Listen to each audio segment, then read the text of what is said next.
Hi எல்லாருக்கும் வணக்கம். நான் தான் உங்க சுகன்யா. எல்லாரும் எப்படி இருக்கீங்க? நல்லா இருப்பீங்கன்னு நினைக்கிறேன். ஸோ ரொம்ப நாளா நீங்களும் கேட்டுட்டே இருக்கீங்க, பார்ட் 2 போடுங்கக்கா ப்ளீஸ், அம்மாவுக்கு என்னதான் ஆச்சு அப்படின்னு சொல்லிட்டு.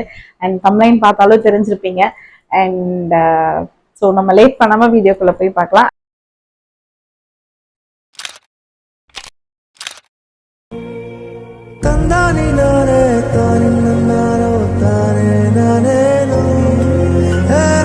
நான் அன்னைக்கு சொன்ன மாதிரியே தான் டிராஸ்டிக்கா ஒரு 5 to 10 மினிட்ஸ்லயே அம்மாவோட பாடி வந்து ஃபுல்லாவே வந்து டவுன் ஆயிடுச்சு.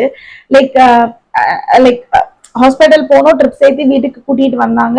கூட்டிட்டு வந்து சாப்பிட்டுட்டு அவங்க தூங்குனாங்க. தூங்கி எந்திரிச்ச உடனே அவங்க என்ன வந்து நீ என்னை பிடிச்சுக்கோ, நான் ரெஸ்ட் ரூம் போகணும் அப்படின்னு சொன்னாங்க. ஸோ எனக்கு ஒண்ணுமே புரியல, என்னடா எதனால, ஏன்னா நம்ம இப்பதானே கூட்டிட்டு அவங்களே தானே படி ஏறி வந்தாங்க, மறுபடியும் என்னாச்சு அப்படின்ற ஒரு டவுட் இருக்கும். சரி ஓகே, மேபி டேப்லெட் எடுத்தனால ட்ரௌசியா இருக்காங்களா அப்படின்றது ஒண்ணு அப்படின்னு நினைச்சிட்டு நான் வந்து கூட்டிட்டு போறேன் அம்மாவை. ஸோ நான் பாத்ரூம் பாத்ரூம் கூட்டிட்டு போயிட்டு அம்மாவை நான் பாத்ரூம் போக வச்சுட்டு நான் ரிட்டர்ன் கூட்டிட்டு வரும்போது, போகும்போது கொடுத்த அம்மாவோட எனக்கு அவங்க என்கிட்ட கொடுத்த இன்புட் வந்து நான் ரிட்டர்ன் வரும்போது என்கிட்ட கொடுக்கல. அப்பவே எனக்கு தெரிஞ்சிச்சு அம்மாக்கு ஏதோ ஒண்ணு ஆயிட்டு வருது, இவங்க பேச்சு நீ நம்ம கேட்கவே கூடாது, ஃபர்ஸ்ட் நம்ம ஹாஸ்பிட்டல் கூட்டிட்டு போகணும் அப்படின்னு சொல்லிட்டு. ஆனா அங்கேயுமே எனக்கு தெரியல. ஏன்னா இது நரம்பு பிரச்சனையா, லைக் முட்டி வலின்னு சொல்லிட்டு இருப்பாங்க இல்லையா, இது நம்ம ஆர்த்தோ கூட்டிட்டு போகணுமா, நியூரோக்கு கூட்டிட்டு போகணுமா, எந்த ஸ்பெஷலிஸ்டான ஹாஸ்பிட்டலுக்கு கூட்டிட்டு போகணும், டாக்டர் கிட்ட கூட்டிட்டு போகணும்னு எனக்கு எதுவுமே தெரியவே இல்லை. அவங்கள நான் கூட்டிட்டு வந்து லைக் பெட்ல வைக்கிறேன். அப்போமா நான் மறுபடியும் ஹாஸ்பிட்டல் போலாமா அப்படின்னதுக்கு அவங்க காலையில தானே போகணும், 2 நாள் டேப்லெட் கொடுத்துருக்காங்க, 2 நாள் ஒரு வேலை போட்டதுக்குள்ள உனக்கு சரியாயிடுமா, ரொம்பவும் தான் நீ பண்ற அப்படின்னு சொல்லிட்டு என்னதான் வாயடைச்சிட்டு இருக்காங்க. லைக் என்னன்னா அவங்க சொல்ல நானும் கேட்டணும் அப்படின்ற ஒண்ணு வந்து எனக்கு இப்ப வரைக்குமே இருக்கு. ஏன் அப்படின்னா நம்ம எல்லாருக்குமே ஒண்ணு இருக்கும் இல்லையா, நம்ம அம்மாக்கு எதுவுமே ஆகாது அப்படின்னு சொல்லிட்டு நம்ம நெகட்டிவா என்னைக்குமே யோசிக்க மாட்டோம். ஆனா அன்னைக்குதான் எனக்கு தெரிஞ்சிச்சு அவங்க ஒரு சின்ன தலைவலின்னு சொன்னா கூட நம்ம ஃபர்ஸ்ட் நெகட்டிவா தான் யோசிக்கணும் அப்படின்ற ஒண்ணு. லைக் அண்ட் மோரோவர் வந்து அப்பதானே பாப்பா பிறந்தாங்க. அம்மா வந்து அங்க இருந்து இங்கதான் வருவாங்க தூங்குறதுக்கு, என் கூட தான் தூங்குறதுக்கு வருவாங்க. ஏன்னா பாப்பா வந்து அழுதுட்டே இருப்பாங்க அப்படின்னு சொல்லிட்டு. அப்பெல்லாம் இருக்கும்போது என்ன ஆகும்னா பாதி நேரம் தூக்கம் இருக்காது.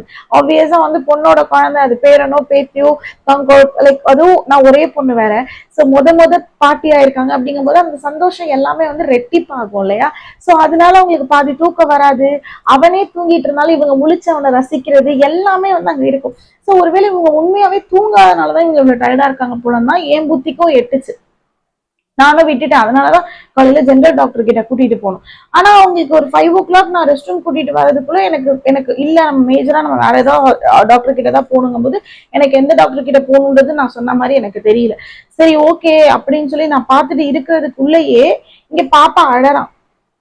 இங்க ஒரு பாப்பா அழறா. என்னால டைரக்ட் ஃபீட் பாப்பாக்கு கொடுக்க முடியல. பிகாஸ் எனக்கு அம்மாக்கு என்னாச்சு, இந்த டென்ஷன் ரொம்ப ஓடிட்டே இருந்தது. சரி ஓகே நான் பம்ப் பண்ணி கொடுத்துறேன், நீங்க கொடுங்கம்மா அப்படின்னு சொல்லிட்டு நான் என்னோட அத்தை கிட்ட சொல்றேன். சரி நீ பம்ப் பண்ணி கொடு அப்படின்றாங்க. நான் பம்பிங் எடுத்துக்கிட்டே அம்மா நான் பால் எடுத்து கொடுத்துட்டு வந்துடுவேன், நீ மரியாதையா ஹாஸ்பிட்டல் கிளம்பணும் அப்படின்னு சொல்லும்போது, சரி ஓகே ஓகே ஓகே உன் பேச்சை யாரு கேட்க முடியும், உன் வாயடித்தனத்தால என்ன பண்ண முடியும் அப்படின்னு சொல்லிட்டு அவங்க அப்படியே டிராஸ்டிக்கா உட்கார்ந்த இடத்துல இருந்து அப்படியே தூங்குற மாதிரி போயிட்டு இருக்காங்க. எனக்கு அது இன்னும் பயமாயிடுச்சு. ஏன்னா எனக்கு 2 விஷயம், அவங்க தூங்குறாங்களா இல்ல என்ன என்ன என்ன ஆகுது அவங்களுக்குள்ளன்னு தெரியல. நாங்க போய் பம்ப் பண்ணிட்டு இருக்கேன். ஒரு 10 to 15 ml தான் பம்ப் பண்ணிருப்பேன். அதுக்குள்ள அருண் என்ன கூப்பிடுறாங்க, குட்டிமா இங்க வாய ஒரு நிமிஷம் அப்படின்னா. என்னடா அம்மா இங்க ஒரு நிமிஷம் நீ வா அப்படின்னு சொல்லி இங்க நான் வந்து பார்க்கும்போது அம்மா அன்கான்சியஸ் ஆயிட்டாங்க. எனக்கு என்ன பண்றதுன்னு தெரியல. கார் ஓலா ஆட்டோ போலாம் போயிட்டு வரலாம், நீ போய் பால் எடுத்து கொடுத்துட்டு வா அப்படின்னு சொன்னவங்க 10 ml எடுக்கிறதுக்குள்ள இங்க அன்கான்சியஸ் ஆயிட்டாங்க. எனக்கு ஒண்ணுமே புரியல. நான் பால் எனக்கு பாதி பால் வருது பாதி பால் வரல. நான் எடுத்துட்டு வர்றதுக்குள்ள அருண் ஆம்புலன்ஸ் புக் பண்ணி என் வீட்டு வாசல்ல வந்து ஆம்புலன்ஸ் நிக்குது. முத நாள் முத நாள் எங்க அம்மாவோட நான் வம்பிழுத்து அடிச்சு விளையாண்டுட்டு இருக்கேன். மறுநாள் எங்க அம்மா கூட்டிட்டு போறதுக்கு ஆம்புலன்ஸ் நிக்குது. எனக்கு ஒண்ணுமே புரியல. இது எதுவுமே தெரியாம எங்க அப்பா அந்த வீட்டுல இருக்காங்க. நான் எங்க அப்பா கிட்ட இந்த லைக் எப்படி சொல்றதுன்னா, ஆம்புலன்ஸ் சவுண்ட் கேட்ட உடனே பிளாட்ல இருக்க எல்லாரும் என்னாச்சு அப்படின்னு சொல்லி பாக்குறாங்க. யாருமே எக்ஸ்பெக்ட் பண்ணல. ஏன்னா முதல் நாள் லைக் அக்டோபர் 3ஆம் தேதி தான் காய்கறி, அப்பதானே பென்ஷன் போட்டிருப்பாங்க. லைக் மளிகை ஜாமான் வாங்குறதுல இருந்து காய் வாங்குறதுல இருந்து எல்லாமே வாங்கிட்டு இந்த பிளாட்ல இருக்க எல்லாரோடையும் பேசிட்டு வந்தவங்க 4ஆம் தேதி அன்கான்சியஸ் ஆகி ஹாஸ்பிட்டல் ஆம்புலன்ஸ் வருது அப்படிங்கும்போது யாராலுமே அதை நம்ப முடியாது. எல்லாரும் நின்று பாக்குறாங்க. ஆனா என் வீட்டு கதவு மட்டும் திறக்கல. ஏன்னா என் அப்பாக்கு எதுவுமே தெரியாது, வீட்டுல இருக்காங்க. நான் அருண் நீ ஆம்புலன்ஸ்ல அம்மாவை ஏத்து நான் போய் அப்பா கிட்ட சொல்லிட்டு வரேன் அப்படின்னு சொல்லிட்டு நான் அப்பா கிட்ட போயிட்டு அம்மா கொஞ்சம் டயர்டாவே இருக்க மாதிரி இருக்காங்க, நான் ஹாஸ்பிட்டல் போயிட்டு என்னன்றதை பார்த்துட்டு வந்துடுறேன், அதனாலதான் ஆம்புலன்ஸ் வந்திருக்கு, இது அருணுக்கு தெரிஞ்ச ஆம்புலன்ஸ் தான் சொல்லிட்டு நீங்க வீட்டுல இருங்க, நான் நைட்டு வந்து சொல்றேன் அப்படின்னு சொல்லிட்டு நான் சொல்லிட்டு போயிட்டேன். ஸோ இதுதான் வந்து அங்க அன்னைக்கு நடந்தது. நானு அருண், அதுக்கப்புறம் எனக்கு தெரிஞ்ச ஆட்டோ நான் வந்து அதுக்கு முன்னாடி பிரைடல் மேக்கப் பண்ணிட்டு இருப்பேன் இல்லையா, ஸோ அப்போ நான் ஏர்லி மார்னிங் போகும்போது எங்க வீட்டு பக்கத்துலேயே ஒரு ஆட்டோ ஓனர் இருக்காங்க. ஸோ அந்த ஆட்டோ ஓனவை நான் ஹாஸ்பிட்டல் வர சொல்றேன். ஏன் அப்படின்னா நான் பம்ப் பாட்டில் எடுத்துக்கிட்டே போறேன், 15 ml தான் நான் பாப்பாக்கு பால் கொடுத்துருக்கேன், ஸோ நான் எடுத்துகிட்டே போறேன், நீங்க ஒரு 10 நிமிஷம் கழிச்சு வந்து அதை கலெக்ட் பண்ணிட்டு நீங்க எங்க வீட்டுல வந்து கொடுத்துருங்க அப்படின்னு சொல்லிட்டு, சரி அப்படின்னு சொல்லிட்டு ஆம்புலன்ஸ்ல போறோம். நானு அருண், அங்க இருந்து அருணோட தம்பி வந்து டைரக்டா வராங்க. 3 பேர் தான், நாங்க 3 பேர் தான் இருக்கோம், வேற யாருமே இல்ல பெரியவங்கன்றது. எமர்ஜென்சி வார்டுக்குள்ள கூட்டிட்டு போயிட்டாங்க. நாங்க போகும்போது பாத்தீங்கன்னா டைம் பாத்தீங்கன்னா ஒரு 7:15 இருக்கும். 7:15 அப்படிங்கும் போது எந்த டாக்டர்ஸுமே இருக்க மாட்டாங்க. அன்டில் நல்ல ஒரு எமர்ஜென்சியா இருந்தா மட்டும் ஏதாவது 1-2 டாக்டர்ஸ் இருப்பாங்க. லைக் இவங்களோட நியூரலஜி சம்பந்தப்பட்ட டாக்டர்ஸ் அங்க யாருமே இல்ல. ஒரே ஒரு சீனியர் டாக்டர் அதுவும் மீட்டிங்ல இருக்காங்க, வருவாங்க அப்படின்னு சொல்லிட்டாங்க. சரி ஓகே அப்படின்னு சொன்னோம்னா ஹாஸ்பிட்டல் போயிட்டு எமர்ஜென்சி வார்டு போனோன்னா பேஷண்ட் லைக் அந்த ட்ரிப்ஸ் மாதிரி ஒண்ணு போடுவாங்க இல்லையா, அது போட்ட உடனே அம்மா முழிச்சுட்டாங்க. முழிச்சு லைக் என்னை பார்த்து ஹாஸ்பிட்டல் வந்துட்டோமா நம்ம, லைக் பாப்பாவை ஏன் கூட்டிட்டு இல்லை, அவனே கூட்டிட்டு வந்திருக்க வேண்டியதானே, இல்லைன்னா நீ ஏன் இங்க வந்த, நீ ஒண்ணு அங்க இருந்திருக்கணும்ல அப்படின்னு சொல்லிட்டு பழைய மாதிரி என்கிட்ட பேசுறாங்க. எனக்கு ஒண்ணுமே புரியல, என்னடா அப்படின்னு சொல்லிட்டு சரி ஓகே அப்ப நமக்கு ஒரு தைரியம் வரும், ஓகே முடிச்சுட்டாங்க எந்த பிரச்சனையும் இல்லை அப்படின்னு சொல்லிட்டு. அதுக்கப்புறமா ஒரு சீனியர் டாக்டர் வந்தாங்க. சீனியர் டாக்டர் வந்த உடனே லைக் ரெண்டு தடவை வந்து செக் பண்ணாங்க அம்மாக்கு, அந்த கால் இதெல்லாம் அந்த ஒரு இது வச்சு செக் பண்ணாங்க. அவங்களுக்கு வந்து லைக் ரைட்ல நல்லா இருக்கு, பட் லெஃப்ட்ல வந்து அவங்களுக்கு எந்த உணர்வுமே இல்லை அப்படின்ற மாதிரி சொல்றாங்க. அவங்களும் ரொம்ப ஃபோர்ஸா ட்ரை பண்றாங்க, எந்த ஃபோர்ஸ் கொடுத்தாலுமே அவங்களுக்கு வந்து அது தெரியல, எனக்கு மறுத்தா மாதிரி இருக்குன்னே சொல்லிட்டே இருந்தாங்க. அப்போ என்ன ஆச்சு அப்படி சொல்லி என்கிட்ட கேக்குறாங்க. எனக்கு எதுவுமே தெரியல, ஏன்னா என்கிட்ட எதுவுமே சொல்லல. அகைன் இன்னொரு சீனியர் டாக்டர் வந்துட்டாங்க. ஸோ அவங்க ஆக்சுவலி ஜென்ஸ். அவங்க வந்த உடனே அவங்க கேட்கும் போது அப்பயும் அம்மா வந்து எதுவுமே சொல்லலை. பட் ஆனால் அப்பா அந்த டாக்டர் என்ன சொன்னாங்க அப்படின்னா, இப்போ பேஷண்ட் வந்து என்ன ஆச்சுன்னு சொல்லலை அப்படின்னா நீங்க உங்க வீட்டுக்கு கிளம்பிடுங்க, பிகாஸ் நம்ம ட்ரீட்மெண்ட் என்ன கொடுக்கணும்னே தெரியாது, நம்ம ஏதாவது வந்து ட்ரீட்மெண்ட்டை மாத்தி கொடுத்து நம்ம ஹாஸ்பிட்டல் பேர் கிட்டோம்னு சொல்லி அவங்க கொஞ்சம் ஹார்ஷா சொன்னாங்க. லைக் அவங்க கிட்ட இருந்து லைக் அம்மா கிட்ட இருந்து என்ன நடந்துச்சுன்னு சொல்லணும்ன்றதுக்காக ஹார்ஷா சொன்ன உடனே அப்பதான் அம்மா என்ன பண்றாங்க, என்ன பாக்குறாங்க, நீ கொஞ்சம் அங்க போய் தனியா அந்த சைட் போ அப்படின்னு சொல்றாங்க. சரி ஓகே டாக்டர் என்ன பண்ணாங்க, நீ அங்க போமா அப்படின்னு சொல்றாங்க. சரி ஓகே நான் போய் தள்ளி நின்னுட்டா அங்க அருணோட தம்பியும் மட்டும் அங்க நிக்கிறாங்க. அதுக்கப்புறமா லைக் அருண் ஒரு 5 minutes கழிச்சு என்கிட்ட வராங்க. என்கிட்ட வந்து ஒன்னும் இல்ல, நேற்று அம்மா வந்து கிச்சன்ல வந்து விழுந்துட்டாங்களாம், சோ அதை வந்து நம்ம கிட்ட சொல்ல மறந்துருக்காங்கன்னு சொல்லி. இப்ப வரைக்குமே அவங்க ஏன் மறைச்சாங்க என்கிட்ட அப்படின்றது சொல்லல. மேபி அந்த டைமே சொல்லியிருந்தாங்க அப்படின்னா லைக் டாக்டர் சொன்ன மாதிரி அது வந்து ஒரு வித்தின் 4 hours லைக் கூட்டிட்டு போனோம் அப்படின்னா அதை அப்படியே ரிவர்ஸ் பண்ணிடலாமா இன்ஜெக்ஷன் போட்டு. ஸோ எந்தெந்த இடத்துல பிளாக் இருக்கோ அது எல்லாமே. ஸோ எங்களுக்கு அதெல்லாம் தெரியாது, ஏன்னா என்னோட ஃபேமிலியில யாருக்குமே இந்த மாதிரி வந்ததே கிடையாது. ஸோ நான் எனக்கு சுத்தம் 0 knowledge. அங்க போற வரைக்குமே இப்படிதான் இருக்கும் தான், இப்படிதான் ஸ்ட்ரோக்குன்ற ஒன்னே இருக்கும் அப்படின்றதே எனக்கு தெரியாது. எனக்கு ஒண்ணும் புரியவும் இல்ல டாக்டர் சொல்றது. நான் மறுபடியும் அவங்களுக்கு இந்த மாதிரி வந்து மேஜரா வந்து லெக்கும் ஹேண்டும் இதா இருக்குமா அப்படின்றாங்க. ஓகே டாக்டர் ட்ரீட்மெண்ட் பண்ணா நடந்துருவாங்கல்ல, அப்படிதான் நான் கேக்குறேன். உங்களுக்கு நான் எப்படி சொல்லி புரிய வைப்பேன்னு தெரியல. அவங்களால பழைய மாதிரி நடக்கிறதுக்கான வாய்ப்பே கிடையாது. ட்ரீட்மெண்ட் கொடுத்து பிசியோ கொடுத்தா மேபி இந்த ஸ்டிக் வச்சு நடப்பாங்க அப்படின்னு சொல்லி சொல்றாங்க. ஸ்டிக்கோட ஹெல்ப் இல்லாம அம்மாவால இனி நடக்கவே முடியாது அப்படின்றாங்க. எனக்கு அப்ப வந்து நடக்க முடியாதுன்ற ஒண்ணுதான் எனக்கு புரிஞ்சிட்டு இருக்கே தவிர வேற எதுவுமே மைண்டு போடல. எங்க அம்மாவை எப்படியாவது நடக்க வைங்க, நான் டாக்டர் கிட்ட போராடிட்டு இருக்கேன். அப்ப டாக்டர் உங்க அம்மாவை நடக்க வைக்கிறத விட உங்க அம்மா மேல நம்ம குழைக்க வைக்கணும், அதுக்கு என்னன்றதை ஃபர்ஸ்ட் பாக்கணும், இப்ப சிடி எம்ஆர்ஐ எல்லாம் எடுக்கணும், ஃபர்ஸ்ட் சிடி எடுத்துட்டு வாங்கன்றாங்க. சிடி எடுக்கும் போது சிடி எதுக்கு எடுக்க சொல்றாங்கன்னு இப்போ வரைக்கும் எனக்கு தெரியல. எந்த சிடி போனாலும் எம்ஆர்ஐ போன்றுவாங்க, ஒண்ணுமே தெரியல.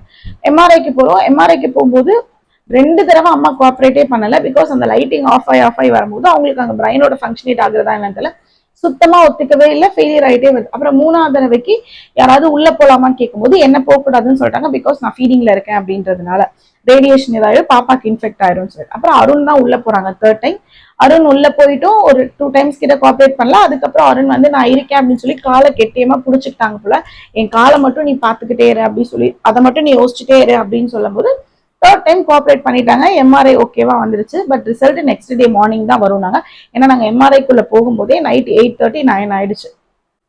நெக்ஸ்ட் டே மார்னிங் 7 o'clock தான் எம்ஆர்ஐயோட ரிப்போர்ட் வரும் அப்படின்னு சொல்லிட்டாங்க. எனக்கு மறுபடியும் ஹாஸ்பிட்டல்ல இருந்து ஆட்டோனா வீட்டுக்கு லைக் ஹாஸ்பிட்டல் வீட்ல இருந்து ஹாஸ்பிட்டலுக்கு வராங்க. ஏன் அப்படின்னா மறுபடியும் பாப்பா அழறாங்க, எனக்கு நீங்க பம்ப் பண்ணி பால் கொடுத்து விடு நீங்க அத்தை வந்து சொல்றாங்க. நான் மறுபடியும் எனக்கு அங்க பம்பிங்க்கு பாலும் வரல. பட் வேற வழி இல்ல, 10 ml 15 ml. ஏன்னா அந்த 35 டேஸ்ல பாப்பாக்கு வந்து ஃபார்முலாவை இன்க்ளூட் பண்ண எனக்கு சுத்தமா உடன்பாடு கிடையாது. சரி ஓகே, நான் மறுபடியும் பம்ப் பண்ணி அந்த ஆட்டோனா கிட்ட கொடுக்குறேன், ஆட்டோனா வீட்டுக்கு வந்து கொடுக்குறாங்க. ஸோ இப்படிதான் அன்னைக்கு ஒரு ஹோல் டே வந்து பாப்பாக்கும் எனக்குமான கனெக்ஷன் வந்து போயிட்டு இருந்தது. அதுக்கப்புறமா லைக் ஒரு 10 மணி 11 மணி அந்த மாதிரி டைம்ல எல்லாம் வந்து ஹாஸ்பிட்டல்ல தான் ஃபுல்லாவே இருக்கும். ஒரு 12 மணி 1 மணி வரைக்கும் நான் அங்கதான் இருந்தேன். அப்பெல்லாம் லைக் நெக்ஸ்ட் டே மார்னிங் தான் ட்ரீட்மெண்ட் என்னன்றது இருக்கும். மேஜரா பெயின் இல்லாம இருக்கிறதுக்கு நாங்க டேப்லெட்ஸ் கொடுத்துருவோம், அம்மா தூங்கிடுவாங்க அப்படின்றாங்க. பட் அம்மாவால அங்க தூங்க முடியல, பெயினையும் அங்க வந்து லைக் அவங்களால வந்து கட்டுப்படுத்த முடியல. அந்த அளவுக்கு எனக்கு பெயினா இருக்கு, பிரெயின் லைக் மண்டை வந்து எனக்கு பெயினா இருக்கு, வலிக்குதுன்றாங்க. அருண் என்ன சொல்றாங்க, நீ வீட்டுக்கு போ, வீட்டுக்கு போயிட்டு நீ ஏர்லி மார்னிங் எந்திரிச்சு வந்துரு அப்படின்னு சொல்லிட்டு. இங்கே பாப்பாவை வந்து அத்தையால பாத்துக்க முடியல, அதனால நான் அருணோட அக்கா என்னோட அண்ணியை வந்து வர சொல்லிடுறேன். ஏன்னா யாராவது ஒருத்தர் வந்து பாப்பா பண்ண ஃபுல் டே ஆயிடும் இல்லையா, நெக்ஸ்ட் டே பிறந்துருச்சு அப்படின்னா. ஏன்னா அவங்களும் கால்வலி பேஷண்ட் அத்தையும். ஸோ அப்படி இருக்கும்போது அவங்களால எவ்வளவு நேரம் பாப்பா வச்சுக்க முடியும், அவங்களுக்கும் எப்பயாவது படுக்கணும்னு தோணும்ல. நான் என்னோட அண்ணியை வர வச்சுட்டேன். ஸோ அவங்க ஏர்லி மார்னிங் அங்க வந்த உடனே நான் அவங்க கிட்ட பாப்பாவை கொடுத்துட்டு நான் அவங்க கிட்ட வந்து லைக் ஹாஸ்பிட்டல் வந்துடுறேன். அது வரைக்கும் நீயும் அருணோட தம்பியும் ஹாஸ்பிட்டல்ல இருந்தாங்க லைக் எமர்ஜென்சி வார்டில்.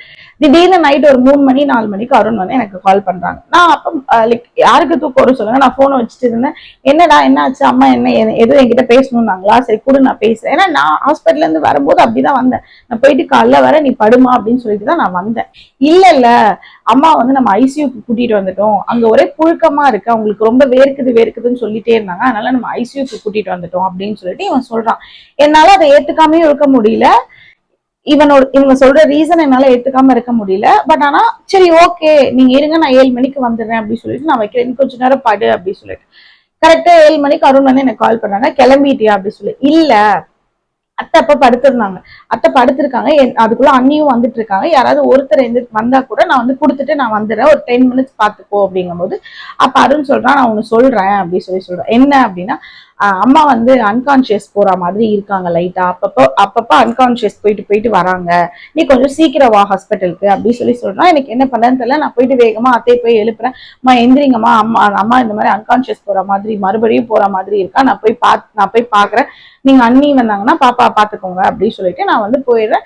பம்ப் பண்ணி பாலை எடுத்து அத்தை கிட்ட கொடுத்துட்டு நான் இங்கேயும் பாப்பாக்கு அப்ப தூங்கிட்டு இருந்தாங்க, கொஞ்சம் இருந்தாலும் தூக்கத்திலேயே கொஞ்சம் ஃபீடிங் கொடுத்துட்டு நான் வந்து கிளம்பிட்டேன்.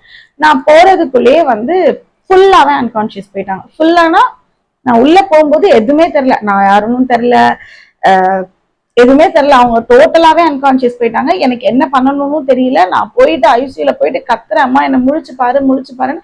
ஏன்னா அங்க இருக்க நர்ஸ் டாக்டர் எல்லாமே பேச்சு கொடுங்க முழிக்கிறாங்களான்னு பாப்போம், பேச்சு கொடுங்க அப்படின்றாங்க. நானும் பேசிட்டே இருக்கேன், எதுவுமே இல்லை. அங்க ஹாஸ்பிட்டல்னு பார்த்தா நானும் அருணோட தம்பி 3 பேரும் தான் இருக்கோம். ஐசியூக்குள்ள நான் ஒரு ஆள் தான் இருக்கேன். எந்திரிமா பேசுமானா எதுவுமே இல்லை, பேசவே இல்லை. சரி ஓகே அப்படின்னு சொல்லிட்டு அப்ப சீனியர் டாக்டர் வராரு. Senior doctor like Santhanam sir அப்படின்னு சொல்லிட்டு அவங்க வந்து வராங்க. அவங்க வந்து பார்த்த உடனே அம்மாவை பார்த்த உடனே எம்ஆர்ஐயும் பார்த்துட்டு என்னையும் அவரையும் கூப்பிட்டு என்னென்ன இது இருக்குன்னு சொல்றாங்க. பிரெயின்ல வந்து நல்லாவே பிளாக் இருக்கு. பட் ஆனா இன்னைக்கு ஒரு நாள் நம்ம விட்டு பார்ப்போம், இன்னைக்கு வந்து மெடிசன் கொடுப்போம் பிரெயினுக்கு. இன்னைக்கு இருக்கிற இதே இது நாளைக்கு ஏர்லி மார்னிங் ஒரு எம்ஆர்ஐ ஸ்கேன் எடுப்போம். இன்னைக்கு இருக்கிற இதே இது நாளைக்கும் மெயின்டெனன்ஸ் ஆச்சு அப்படின்னா நம்ம டேப்லெட்ஸ் இன்ஜெக்ஷன்லேயே கிராக் பண்ணிடலாம். இல்ல இதை விட இன்க்ரீஸ் ஆகுற மாதிரி இருந்ததுன்னா கண்டிப்பா நம்ம சர்ஜரி போற மாதிரி இருக்கும். நீங்க வந்து பினான்சியலாவும் நீங்க ரெடி பண்ணிக்கோங்க, பிகாஸ் நியூரோ அப்படிங்கும் போது எக்ஸ்பென்ஸ் ஆகும் அப்படின்ற மாதிரி 2 இதுக்கும் சொல்லிட்டு போயிட்டாங்க. நீங்க எதா இருந்தாலும் நம்ம நாளைக்கு சொல்லலாம் அப்படின்னு சொல்லிட்டு போறாங்க. அம்மாக்கு எதுவுமே புரியல, அகைன் அன்கான்சியஸ்ல இருக்காங்க. அவங்களுக்கு என்ன சொல்றாங்க எதுவுமே புரியல. சரி ஓகே அப்படின்னு சொல்லிட்டு நெக்ஸ்ட் டே வரைக்கும் நாங்க வெயிட் பண்றோம். அதுக்குள்ள ஊர்ல இருந்து என்னோட சித்தி மட்டும் வந்துட்டாங்க. சரி அவங்க ஒரு ஆள் மட்டும் வந்தாங்க, அங்க இருந்து கிளம்பி அவங்க ஒரு ஆள் இருக்காங்க அப்படின்ற ஒரு இதுல இருக்கும். Next day morning again CT எடுக்கிறோம், எம்ஆர்ஐ எடுக்கிறோம். எம்ஆர்ஐ எடுத்தா இவ்வளோன்ற இந்த ஹோல் வந்து இவ்வளோ பெருசா மாறிடுச்சு நெக்ஸ்ட் டே மார்னிங். அப்ப டாக்டர் இமீடியட்டா 7:30 8 o'clockலாம் இன்னைக்கு ஈவினிங் 6 o'clock அம்மாக்கு சர்ஜரி நடக்கல அப்படின்னா என்ன வேணாலும் ஆகலாம், எங்க கையில உத்தரவாதம் கிடையாதுமா. ஏன்னா ஒரு 12 hours இவ்வளவு பெரிய பிளாக் இருக்கு அப்படின்னா நாளைக்கு அது எவ்வளவு பெருசா இருக்கும்ன்றத நீங்க பாத்துக்கோங்க, அதை நான் உங்களுக்கு சொல்லணும்ன்ற அவசியம் கிடையாதுன்னு சொல்லிட்டு 2 ஸ்கேன் ரிப்போர்ட்டையும் காமிக்கிறாங்க. அந்த ஸ்கல் ஃபுல்லாவே ஓபன் பண்ணி எடுக்கணும் அப்படின்ற மாதிரி சொல்றாங்க. 3 to 4 சென்டிமீட்டர் அளவுக்கு இது போடணும் அப்படின்ற மாதிரி சொல்றாங்க. இருக்கிறதுலயே ரொம்ப ஹையஸ்டான மேஜர் சர்ஜரியும் இதுதான் அப்படின்னு சொல்றாங்க. பினான்சியல் எவ்வளவு ஆகும்னு சொல்றாங்க. ஈவினிங்கே பண்ணணும்னு சொல்றாங்க. கல் ஓபன் பண்ணி பண்ணணும்ன்ற அளவுக்கு எனக்கு ஃபர்ஸ்ட் ஸ்ட்ரோக்கே எப்படி வரும்ன்றதே எனக்கு தெரியல. திடீர்னு மண்டேவே பிரிச்சு பண்ணணுங்கும் போது எனக்கு என்ன பண்ணணும்னு தெரியல. சரி ஓகே அப்படின்னு சொல்லிட்டு எனக்கு என்ன பண்ணணும்னு தெரியல. அப்போ கடவுள் அனுப்புன மாதிரி அப்போ நான் ஸ்டுடியோ வச்சு ரன் பண்ணிட்டு இருந்தேன். அப்போ வந்து என்னோட ஸ்டாஃபோட அப்பாவுக்கும் இந்த மாதிரி ஸ்ட்ரோக் இருக்குன்னு சொல்லி அப்ப வந்து ராஜா நம்மளைப்புறம்ல நியூராலஜி ஸ்ரீனிவாசன் சார்னு ஒருத்தவங்க இருக்காங்க. அவங்க வந்து காவேரி ஹாஸ்பிட்டலோட சீனியர் நியூராலஜி போல, பட் இவர் வந்து தனியா அறக்கட்டளை மாதிரி வச்சு ராஜா நம்மரைப்புறம்ல நடத்திட்டு இருக்காங்க. உண்மையாவே இந்த வீடியோ பாக்குற யாராவது ஒருத்தருக்கு இந்த மாதிரி கைவலி கால்வலி ப்ராப்ளம் இருந்ததுன்னா ஃப்ரீயா பாக்குறாங்க. தயவு செஞ்சு கூட்டிட்டு போய் அங்க பாருங்க. நெட்லயும் நீங்க அடிச்சு பாருங்க. டாக்டர் ஸ்ரீனிவாசன் சார் இங்க அவங்களோட போட்டோ வேணா அட்டாச் பண்றேன். அவங்கள போய் நம்ம ஒரு கன்சல் எடுப்போமா சிஸ்டர், எங்க அப்பாவுக்கும் ஸ்ட்ரோக் தான், ஆனா 4.5 வருஷமா எங்க அப்பாவுக்கு எந்த பிரச்சனையுமே இல்லாம இருக்காங்க, நம்ம அங்க போலாமா சிஸ்டர்னு அந்த பொண்ணு என்கிட்ட கேக்குறா. வாடா போலாம் அப்படின்னு சொல்லிட்டு இமீடியட்டா எங்க சித்தி ஹாஸ்பிட்டல்ல வச்சுட்டு நானு அருண் பிரியா 3 பேருமே இங்க இருந்து ராஜாநமலைபுரம் போறோம். அங்க போனோம்னா டாக்டர் வந்து ஆபரேஷன்ல ஒரு மேட்ரே இல்லமா, இப்ப வந்து எல்லாருக்கும் இது காமனா பண்ணா பயப்படாதீங்க, சோ எல்லாருக்கும் ட்ரீட்மெண்ட் இருக்க மாதிரி இதுக்கும் ட்ரீட்மெண்ட் இருக்கு, பயப்படாதமான்னு சொல்லிட்டு எனக்கு வந்து ரொம்ப ஆறுதல் கொடுத்துட்டு இருந்தாங்க. அப்புறம் நீ எந்த டாக்டர் என்ன ஏதுன்னு சொல்லு அப்படின்னு சொன்னோன்னா, எனக்கு குழந்தை பிறந்து அப்பதான் எனக்கு இது டெலிவரி முடிச்சிருக்கணும்னு அவங்க என் மேல ரொம்ப இறக்கப்பட்டுட்டாங்க. சோ நீ என்ன டாக்டர் என்ன ஏதுன்னு சொல்லும் போது இங்க பாக்குற டாக்டர் நேம் சொல்லும் போது கடவுள் அனுப்புனதா என்னன்னு தெரியல, இந்த டாக்டரோட இந்த சீனியர் டாக்டரோட ஸ்டூடெண்ட் தான் இந்த டாக்டர் போல. ஸோ அங்க இருந்தே வந்து போன்ல 2 பேரும் பேசிக்கிட்டாங்க. நான் கால் பண்ணி நாங்க கொடுத்தோம். ஸோ அங்க இருந்து ஹாஸ்பிட்டல் கனெக்ட் பண்ணி, ஹாஸ்பிட்டல்ல இருந்து சந்தானம் சாரை கனெக்ட் பண்ணி, அங்க இருந்து இவங்க கனெக்ட் பண்ணி இவங்க 2 பேரும் பேசிக்கிறாங்க. ஸோ பேசி இவங்களை நல்லா பாத்துக்கோ, இந்த பேஷண்ட்டை ஆப்ரேஷனும் சக்சஸ்ஃபுல்லா முடியணும் அப்படின்னு சொல்லி சொன்னோன்னே இங்க ராஜாநமலைபுரம் வந்து நாங்க இங்க குரோம்பேட் வர்றதுக்குள்ள லைக் முன்னாடி இருந்ததை விட அம்மாவை பாத்துக்கிற ஒரு படி வந்து அதிகமா இருக்கும். ஏன்னா சார் ரெஃபர் பண்ண பேஷண்ட் அப்படின்னு சொல்லிட்டு ஸோ ஈவினிங்கே ஆப்ரேஷன் பண்ணணும்ன்றாங்க. ஒரு சைடு அருண் அலையிறான், ஒரு சைடு ஃபினான்ஷியலுக்கு நானும் அலைஞ்சிட்டு இருக்கேன், ஒரு சைடு பாப்பா வீட்டுல தனியா இருக்கான், ஒரு சைடு அம்மா ஹாஸ்பிட்டல்ல தனியா இருக்காங்க. இது எல்லாத்தையும் தாண்டி எங்க அப்பா வீட்டுல தனியா இருக்காரு. இது எல்லாமே அப்படியே ஆளாளுக்கு ஒரு மாதிரி அனாத மாதிரி தனித்தனியா இருந்துட்டு இருக்கு. என் வாட்ஸ்அப்ல ஒரு 150 பேர் இருப்பாங்க. 150 பேருக்கும் யாரு என்ன ஏது எனக்கு எதுவுமே தெரியல. எல்லார்கிட்டயும் போய் நான் வந்து காசு கேட்டுட்டே இருந்தேன். ஒரு ஆள் ஒரு 500 to 1000 கொடுத்தா கூட at the end of the day அது ஒரு பெரிய அமௌண்ட் மாதிரி இருக்கும். எனக்கு தேவை எங்க அம்மாவை காப்பாற்றணும் அப்படின்னு சொல்லிட்டு லைக் எல்லாருக்கிட்டையும் எனக்கு தேவை எங்க அம்மாவை காப்பாற்றணும், அவ்வளவுதான்.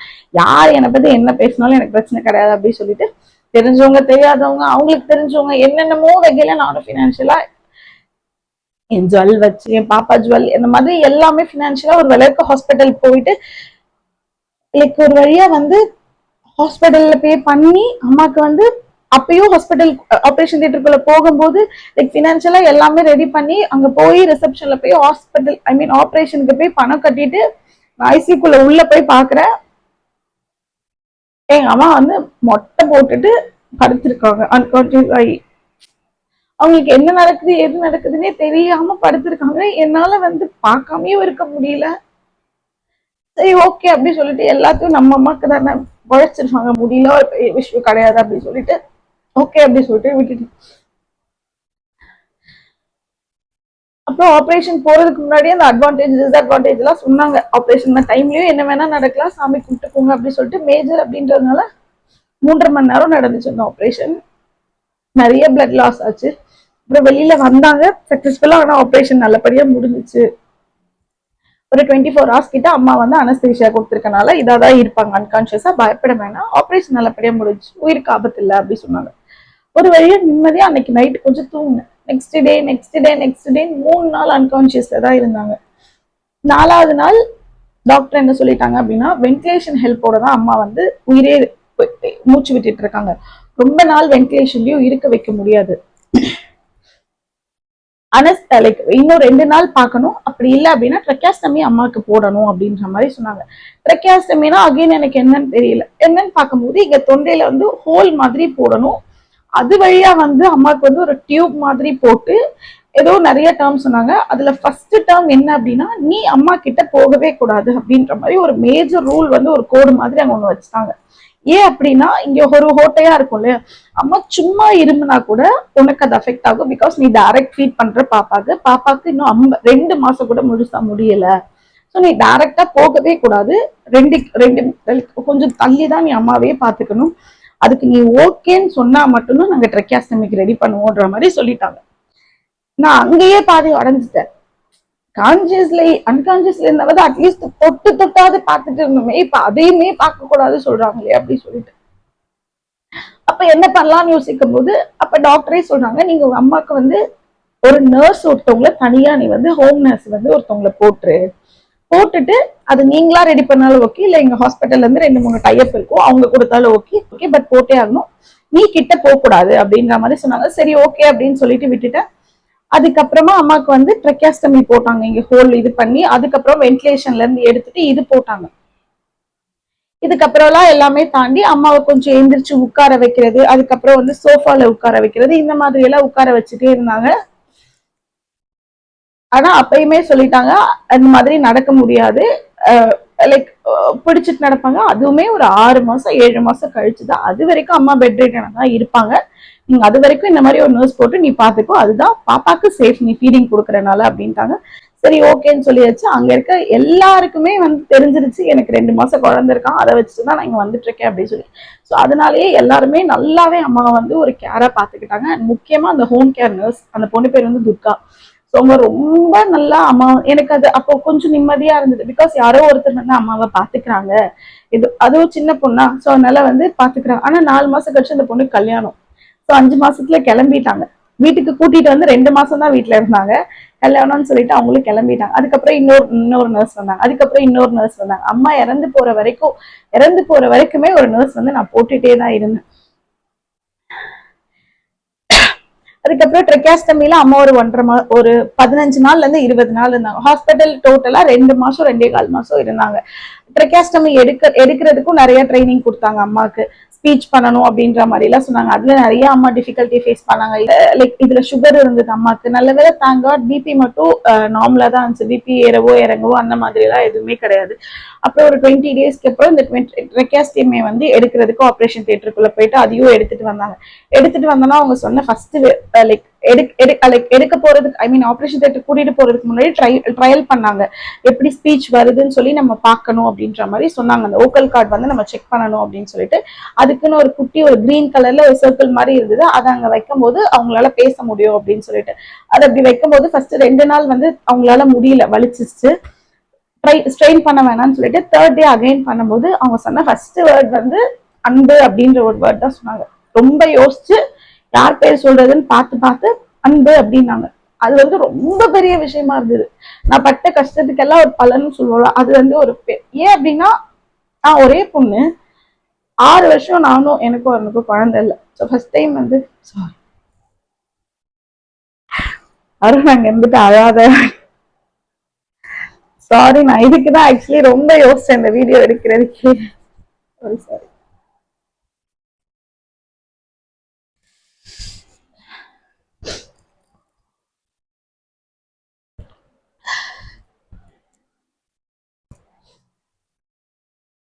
ஸோ 6 வருஷம் எனக்கும் அவனுக்கும் நாங்க ஃபேமிலி அந்த குழந்தை பத்தி யோசிக்கல. ஃபர்ஸ்ட் டைம் குழந்தை வந்தோடனே அவங்க ரொம்ப ஆசையா இருந்தாங்க. குழந்தை பிறந்ததுல இருந்து தூங்காமையே பார்த்துட்டு இருப்பாங்க, சும்மாவே பார்த்துட்டு இருப்பாங்க. அதுவும் பேரங்கும் போது இன்னும் அதிக பாசமாகி சும்மாவே பார்த்துட்டு இருப்பாங்க.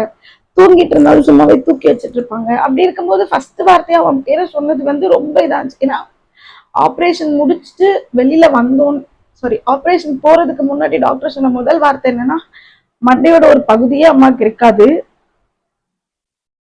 அப்போ நீங்க எதுவுமே அவங்களை கம்பல் பண்ணக்கூடாது, அவங்களுக்கு பாதி விஷயம் மறந்துருக்கும், இல்ல முழுசா கூட மறந்துருக்கலாம், இல்ல முழுசா ஞாபகமும் வச்சிருக்கலாம். அது எல்லாமே அவங்களோட பிரெயின் ஃபங்க்ஷனேட் ஆகுறத பொறுத்துதான்.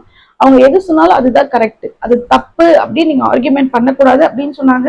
அவங்களுக்கு என்ன ஞாபகம் இருக்கும் என்ன ஞாபகம் இருக்காது அப்படின்னு யோசிச்சுட்டே இருக்கும்போது கரெக்டா அன்புன்னு சொல்லும் போது ரொம்ப சந்தோஷமா இருந்துச்சு. சரி ஓகே அப்படின்னு சொல்லிட்டு ட்ரக்கெஸ்டமி எல்லாம் எடுத்துட்டு அதுக்கப்புறம் ஒரு 15 நாள் நார்மலா ஹாஸ்பிட்டல்ல வார்டில் இருந்தாங்க. அப்புறம் 2.5 மாசம் அந்த 2.25 மாசம் 2.5 மாசம் வந்து வீட்டுக்கு கூட்டிட்டு வந்தோம். அந்த பொண்ணோட தான் நர்ஸோட தான் வந்தோம். ஒரு பெரிய தெரப்பியே செழியன் தான் இருந்தாங்க. ஆனா செழியனை கிட்ட கூட்டிட்டு போக கூடாதுன்னு சொன்னாங்க. ஏன்னா இந்த ஹோல் வந்து அதுவா க்ளோஸ் ஆகுறதுக்கு it will take time to 45 days to 50 days அப்படின்னாங்க. பட் என்னதான் இருந்தாலும் பரவாயில்ல, அந்த இன்ஃபெக்ஷன் எல்லாம் தாண்டி எங்க அம்மாக்கு அவன் தான் அப்படின்னு சொல்லிட்டு நான் கிட்ட மடியில எல்லாம் உட்கார வைப்பேன். அந்த மடியில இந்த இடத்துல உட்கார வச்சுப்பேன். அந்த மாதிரி எல்லாம் கியூட்டா இருக்கும். அப்போ ஒரு பெரிய தெரப்பியா இருந்தாங்க. அங்க பாரு கைய புடிச்சுக்கிட்டு இருக்கான்.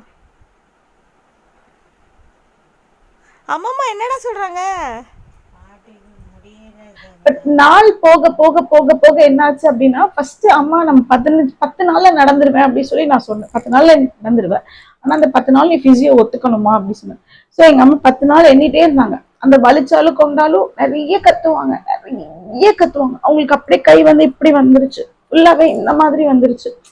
ஸோ இது பாசிபிளே இல்லை. பட் எனக்கு என்னன்னா கை பிரச்சனையே இல்லை, எனக்கு கால் ஒரு ஸ்டெப் வைக்கிறதுக்காக ஏதோ ஒன்று பண்ணணும் அப்படின்னு சொல்லிட்டு பிசியோ வீட்டுக்கு வர வச்சு பிசியோ பண்ண வச்சேன். ஸோ அதையும் பார்த்துடணும் அப்படின்னு சொல்லிட்டு எனக்கு எனக்கு எங்க அம்மா வேணுமான்றது எனக்கு தெரியல. பட் என் பையனுக்கு வேணும் அப்படின்றது நான் ரொம்ப தெளிவா இருந்தேன். ஸோ என்னால முடிஞ்ச அளவுக்கு நான் எல்லாமே பண்ணேன். பிசியோ வர வச்சு பிசியோ பார்த்தேன். நாள் போக போக போக போக எங்க அம்மாவோட ஹோப் வந்து குறைஞ்சிட்டே வந்துருச்சு. லைக் அவ்வளவுதான், நம்ம நடக்க மாட்டோம் போல, இது இது இனி வந்து வளையாது போல, இது திரும்பாது போலன்னு அவங்களுக்குள்ளேயே பண்ணிட்டே இருந்தாங்களா என்னன்னு தெரியல. ஒரு கட்டத்துக்கு மேல பிசியோ வந்து லைக் கொஞ்சம் ஹார்ஷா, ஐ மீன் அவங்கள பொறுத்த வரைக்கும் அது ஹார்ஷ் பண்ணாலும் அவங்கள திட்டுறது, அவங்க கூட சண்டை போடுறது, டெய்லி சண்டை போடுறது, அவங்க வர நேரம் அழுதுட்டு நான் பண்ண மாட்டேன் அப்படின்னு சொல்றது. எங்களால ஃபோர்ஸும் பண்ண முடியாது. பிகாஸ் டாக்டர் முன்னாடியே சொல்லிட்டாங்க நீங்க எதையுமே ஃபோர்ஸ் பண்ணக்கூடாது, அது அவங்களுக்கு இன்னும் பெரிய அதுவே அவங்களுக்கு பேக் ஆயிடும் அப்படின்னு சொல்லிட்டு. ஸோ எங்களால எதுவுமே ஃபோர்ஸ் பண்ண முடியல. சரி ஓகேம்மா வேண்டாம் வேண்டாம்னு சொல்லிட்டு ஒரு 15 to 20 days பிசியோ ஸ்டாப் பண்ணிட்டோம்.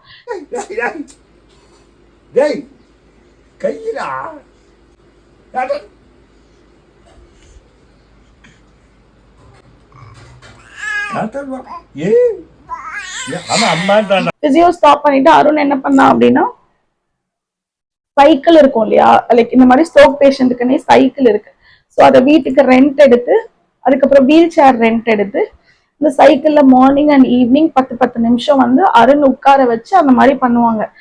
ஸோ காலில் வந்து கர்ச்சீஃப் மாதிரி கட்டிட்டு காலோட சைக்கிளோட அப்படியே சேர்த்து அந்த இது மாதிரி பண்ணுவாங்க.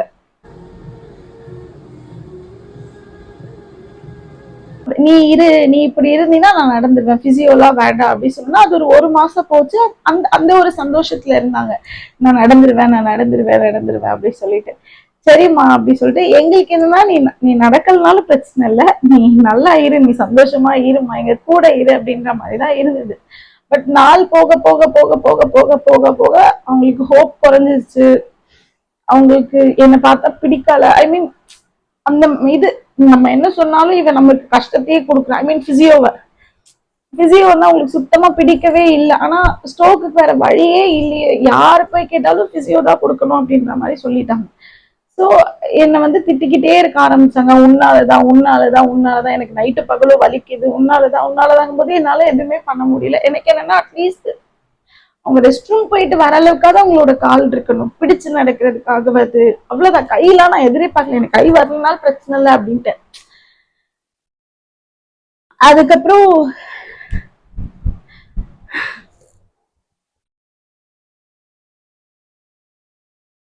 சடனா நல்லாதான் இருந்தாங்க. பொங்கல்லாம் முடிஞ்சு பிப்ரவரி டைம் நினைக்கிறேன். அந்த துர்கா பொண்ணு அவங்களுக்கு மேரேஜ் சொல்லி போயிட்டாங்க. இன்னொரு நர்ஸ் வந்தாங்க. அந்த நர்ஸ் வந்தோடனே அந்த நர்ஸும் எங்க அம்மாவும் நல்லா அட்டாச் ஆயிட்டாங்க. அவங்க பேர் வந்து தர்ஷினி. அவங்க 2 பேரும் நல்லா அட்டாச் ஆகி நல்லா வந்து இருந்தாங்க. அதுக்கப்புறமா என்னாச்சு அப்படின்னா சடனா வந்து அந்த பொண்ணுக்கும் வந்து ஒரு 6 months கிட்ட இருந்தாங்க. அப்புறம் அந்த பொண்ணு மாதிரி இன்னொரு பொண்ணு வந்தாங்க, கௌசல்யான்னு சொல்லிட்டு. அவங்கதான் கடைசி வரைக்கும் அம்மா இறந்து போற வரைக்கும் இருந்தாங்க. அந்த பொண்ணு வந்து ஜாயின் பண்ண ஒரு 1.5 மாசம் இருக்கும்னு நினைக்கிறேன். அப்ப என்னாச்சு, அம்மா வந்து சடனா வீட்டுல இருக்கும் போதே நைட் ஒரு 8 மணி அந்த மாதிரி டைம் அன்கான்சியஸ் ஸ்டேஜ் போயிட்டாங்க. வீட்டுல இருக்கும்போது நல்லா சாப்பிட்டுட்டு மாத்திரை போட்டுட்டு அந்த பொண்ணுகிட்ட பேசிட்டு இருந்திருப்பாங்க போல. பேசிட்டு இருக்கும் போதே சடனா அன்கான்சியஸ் ஸ்டேஜ் போயிட்டாங்க. எங்களுக்கு என்ன பண்ணணும்னு தெரியல. இவ உடனே கால் பண்ணா. அப்பா அருணும் நானும் போய் பார்க்கும்போது அன்கான்சியஸ் ஸ்டேஜ் போயிட்டாங்க. டாக்டர் கிட்ட நாங்க வந்து கூட்டிட்டு வரட்டுமான்னு கேட்கும்போது டாக்டர் வேணா, நீங்க நாளைக்கு ஏர்லி மார்னிங் அவங்களே நார்மல் ஆயிடுவாங்க. அப்படி நார்மல் ஆகல அப்படின்னா நீங்க அப்ப கூட்டிட்டு வாங்க. நார்மல் ஆயிட்டாங்க அப்படின்னா இந்த மாதிரி ஆச்சுன்னு அவங்க கிட்ட சொல்லாதீங்க அப்படின்ற மாதிரி சொன்னாங்க. Next day morning 4 o'clockலாம் எந்திரிச்சிட்டாங்க. எந்திரிச்சிட்டு கௌசல்யா எனக்கு காஃபி போட்டு தெரியாடா, பசிக்கிற மாதிரி இருக்கு அப்படின்னு சொல்லிட்டு அவளை எழுப்பி காஃபி கேட்கறாங்க அந்த நர்ஸ். நெக்ஸ்ட் டே நானும் வரணும் ஹாஸ்பிட்டல் போறேன், இந்த மாதிரி ஆச்சு அப்படின்னு நான் வந்து அம்மா வந்து ஒரு போட்டோ எடுத்துக்கிட்டு அதை டாக்டர் கிட்ட காட்டுறதுக்காக.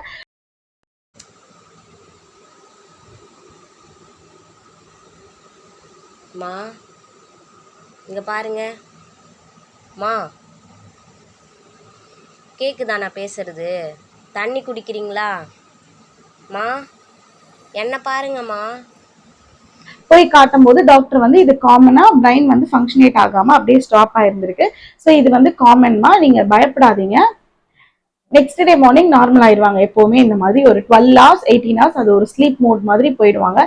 எந்திரிக்கும் போது சம்டைம்ஸ் அவங்களுக்கு என்ன நடந்துச்சுன்னு தெரியாது. சம்டைம்ஸ் என்ன நடந்துச்சுன்னு கேட்டாங்க அப்படின்னா நீங்க நார்மலா தான் இருந்தீங்க, ஒன்றும் இல்லைன்னு சொல்லிருங்க அப்படின்னாங்க. அதே மாதிரியே போயிட்டே இருந்தது.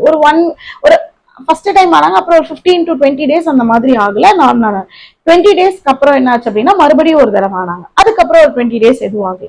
நெக்ஸ்ட் டே என்ன ஆச்சு அப்படின்னா ஈவினிங்கே ஆக ஆரம்பிச்சிருச்சு. ஒரு 4 மணி அந்த மாதிரி எல்லாம் ஆக ஆரம்பிச்சு. நான் எப்பவுமே ஈவினிங் டைம் அங்க போவேன் செழியனை கூட்டிட்டு ஒரு நாள் போகும்போது அந்த மாதிரி ஆயிடுச்சு. நான் ஃபர்ஸ்ட் டைம் அந்த மாதிரி நேரா பார்த்தோம்ல எனக்கு என்ன பண்றதுன்னு தெரியல, ரொம்ப பயந்துட்டேன் நான். அதுக்கப்புறமா இல்லக்கா இப்படிதான் ஆவாங்கக்கா, பயப்படாதீங்கக்கா அப்படின்னு சொன்னோன்னே நானும் அமைதியாயிட்டேன். விநாயகர் சதுர்த்தி வந்தது September 15th 16th Vinayagar Chaturthi வந்தது. அந்த விநாயகர் சதுர்த்தி வரும்போது இன்னைக்கு வீட்டுல சாமி கும்பிடலாமான்னு அவங்க என்ன கேக்குறாங்க. அம்மா சூப்பர்மா கும்பிடலாம். ஏன்னா அம்மா விழுந்ததுல இருந்து இங்க இருந்துதான் சாப்பாடு போயிட்டு இருக்காங்க. எல்லாத்துக்குமே அம்மாவும் இங்க, அம்மா தான் இங்க, ஐ மீன் அத்தை தான் இங்க சமைப்பாங்க. நான் அங்க இருந்து பயிரை எல்லாமே எடுத்துட்டு வந்துடுறேன், இங்க சாமி கும்பிடலாம்னு சொல்லி நான் இங்க கொண்டக்கடலை அம்மா ஆசைப்பட்டு கேட்டுட்டாங்கன்னு சொல்லி கொண்டக்கடலை எல்லாமே எடுத்துட்டு நான் அங்க வீட்டுக்கு போறேன். அங்க வீட்டுக்கு போயிட்டு அம்மா வீல் சேர்ல உட்கார வச்சு சாமி கிட்ட உட்கார வச்சு அவங்கதான் வந்து அந்த ரைட், ஏன்னா அவங்களுக்கு லெஃப்ட் தான் ப்ராப்ளம். ரைட்ல வந்து சாமி இது காட்டுறாங்க. சாமி இது காட்டிட்டு இந்த இயர் என்ன இதுல உட்கார வச்சிருக்க, நெக்ஸ்ட் இயர் நான் விநாயகர் நான் தூக்கிட்டு உன் கோவிலுக்கு நான் வரணும், அந்த சிலையை தூக்கிட்டு உன் கோயிலுக்கு வரணும், எனக்கு என்ன பண்ணுவியோன்னு தெரியலன்னு சொல்லிட்டு சாமி கும்பிடுறாங்க.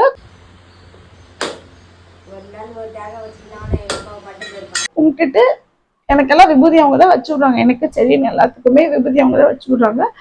பாட்டி அடுத்து இன்னொரு 10-15 நாள் எந்திரிச்சுவேன். எந்திரிச்ச உடனே உன்னை கூட்டிட்டு எல்லா இடத்துக்கும் போறேன் பாரு அப்படின்ற மாதிரி சொல்றாங்க. இவங்களுக்கு தெரியல 4 நாள் அம்மா இறந்துருவாங்க அப்படின்னு சொல்லிட்டு. ஈவினிங் 4 மணிக்கு அருண் போறாங்க. சும்மா வம்பில் அங்க போய் சும்மா வம்பிழுத்துட்டு சைக்கிள் பண்ணலாமா, எந்திரிக்கிறியா சைக்கிள் பண்ணலாமான்னு சொல்லிட்டு என்னோட அம்மா வந்து அவங்க வம்பிழுத்துட்டு இருக்காங்க.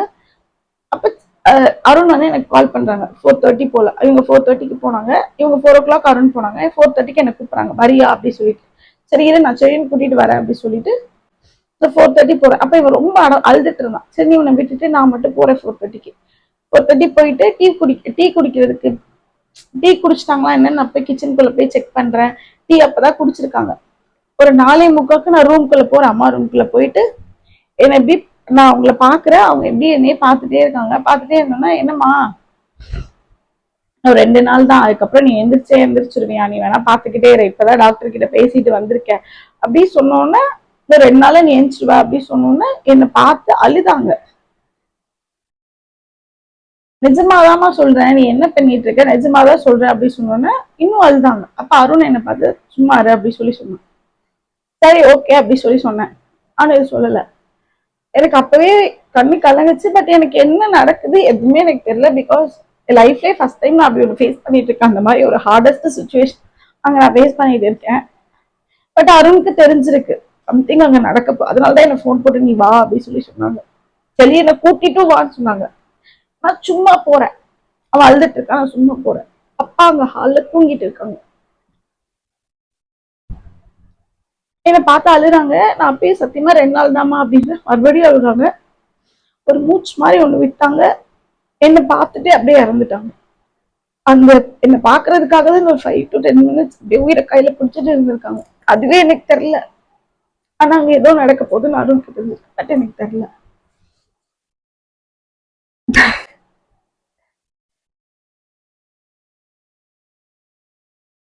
ஒரே ஒரு ஹாப்பி இருக்கு. அவங்க ரொம்ப கஷ்டப்பட்டுட்டாங்க. சரி இதுக்கு மேலே உங்களை நான் கஷ்டப்படுத்த விரும்பல அப்படின்னு சொல்லிட்டு ஏன்னா நானே தேத்திக்கிட்டேன். அம்மா விழும்போதும் நானும் வரணும் மட்டும்தான் இருந்தோம். அம்மா இறக்கும் போதும் நானும் வரணும் மட்டும்தான் இருந்தோம்.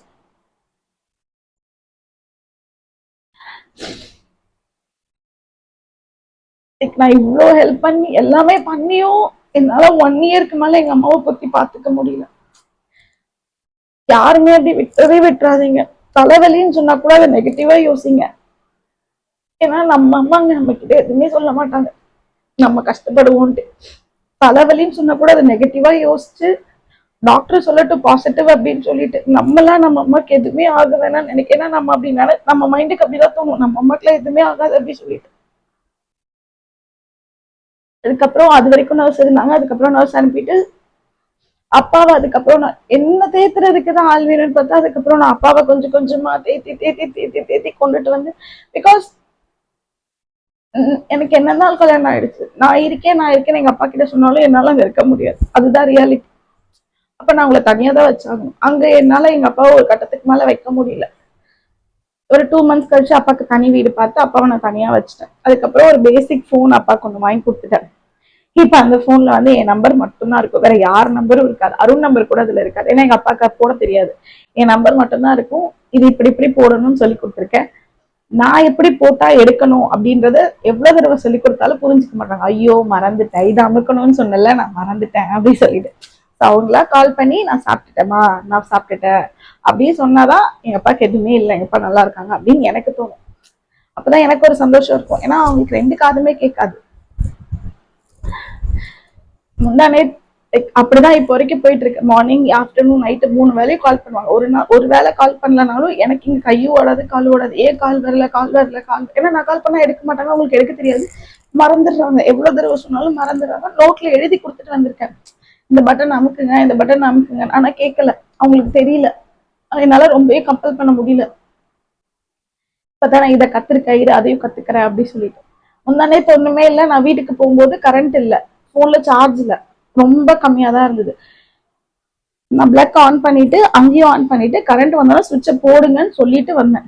எல்லாமே ஆன் பண்ணிட்டு சுவிட்ச் மட்டும் போடுங்கன்னு சொல்லிட்டு வந்தேன். ஆனா என் மைண்டுக்குள்ள தோண்டிட்டே இருந்தது அவர் போட மாட்டாரு அப்படின்னு சொல்லிட்டு. ஆனா நம்மளா போட்டாலும் திட்டுவாங்க. நம்ம அம்மா அப்பாங்க அப்படிதான், அதுவும் அப்பா அப்படிதான். கரண்ட் அப்ப அப்படி போட்டா ஷாக் அடிச்சிடும் அப்படின்னு சொல்லிட்டு சரி ஓகே நானும் வந்துட்டேன். அவர் போட வந்திருக்காங்க. நெக்ஸ்ட் டே காலையில வரைக்கும் ஃபோன் பண்ணல. மணி 11 12 மணி ஆச்சு ஃபோன் பண்ணல. ஃபோன் பண்ணா நாட் ரீச்சபிள். நான் பயந்துருவேன்னு சொல்லிட்டு 12 மணிக்கு அங்க வந்து வெயில்ல இங்க நடந்து வராங்க. அப்பாக்கு ஒன்னும் ஆகல, நல்லா இருக்கேன் அப்படின்னு சொல்லிட்டு 12 மணிக்கு நடந்து வராங்க. எனக்கு சிரிக்கிறதா அழறதா என்ன பண்றதுன்னு எனக்கு முன்னாடியே தோணுமே அப்படியே ரொம்ப பிளாங்க் ஆயிட்டேன். விறுவிறுத்து வராங்க அங்க இருந்து. ரொம்ப ரொம்ப ஒரு கஷ்டமான ஒரு இதுல இருந்துச்சு. சரி ஓகே பட் கியூட்டா இருந்தது அந்த லவ்ல அங்க இருந்து நடந்து வந்தது. பட் வயசாயிடுச்சு, காலும் வலிக்கும். அப்புறம் கொஞ்ச நேரம் இங்க இருந்துட்டு சரி என்னோட விளையாண்டுட்டு அப்புறம் கிளம்பி போனாங்க. நீங்க கேட்டீங்க, நான் பேசிட்டேன். ஸோ இந்த மாதிரி ஒரு சுகன்யா இனிமே நீங்க வீடியோல பார்க்க மாட்டீங்க. I'm really sorry. நான் எங்கேயுமே பிரேக் ஆகக்கூடாதுன்றேன். பட் அப்படி கண்டிப்பா என்னால இருக்கவே முடியாது. நான் இவ்வளவு தூரம் கண்டினியூஸா பேசுறதே வந்து பெரிய விஷயம் நான் நினைக்கிறேன். இதுக்கு மேல இப்படி ஒரு சுகன்யா நீங்க பார்க்க மாட்டீங்க. ஹாப்பியா இருக்க சுகன்யா மட்டும்தான் நீங்க பாப்பீங்க. ஏன்னா என்னோட கஷ்டம் என்னோட இது எல்லாமே அது எனக்குள்ளேயே தான். நான் எப்பவுமே யாருக்கிட்டையும் காட்டிடக்கூடாது அப்படின்னு நினைப்பேன். நானும் இல்லை, நிறைய பேர் இந்த வீடியோல பார்த்துட்டு இருக்கேன், நிறைய பேருக்கு அப்படிதான். எல்லாருக்குமே உள்ளுக்குள்ள ஒண்ணு இருக்கும். நீங்க எல்லாரும் கேட்டீங்க, நான் இன்னைக்கு ஓப்பன் பண்ணியிருக்கேன். அந்த மாதிரி வந்து எல்லாருக்குள்ளேயும் ஒண்ணு இருக்கும். நம்ம எதையுமே காட்டிடக்கூடாது, இப்படி காட்டிட்டா நம்மள வீக்குன்னு நினைச்சிருவாங்களோ அப்படின்னு சொல்லிட்டு. பட் இப்படி நான் வீக்கே இல்லை அப்படின்ற அந்த அந்த ஒரு வருஷம் நான் உணர்ந்தேன். ஸோ எல்லாருமே அப்படி ஒரு ஃபேஸ்ல இருந்திருப்பீங்க. ஸோ எனக்கு என்ன சொல்றதுன்னு தெரியல ஆக்சுவலி. ரொம்ப பிரேக் லைக் ஒரு மாதிரி இதாயிட்டேன். ஸோ அதனால நம்ம இந்த வீடியோ முடிச்சுக்கலாம்னு நான் நினைக்கிறேன். எனக்கு இதே மாதிரி எப்பவுமே உங்களோட லவ் அண்ட் சப்போர்ட் கொடுங்க. ஸோ அம்மா ஏதோ ஒரு இடத்துல இருந்து இப்பயும் என்னை பார்த்துட்டே தான் இருக்காங்கன்னு நான் நினைக்கிறேன். அண்ட் ஃபர்ஸ்ட் டைம் பார்த்துட்டு இருக்கீங்கன்னா நம்ம பேஜ் சப்ஸ்கிரைப் பண்ணிக்கோங்க. ஸோ நெக்ஸ்ட் வீடியோவில் பார்க்கலாம். Next video.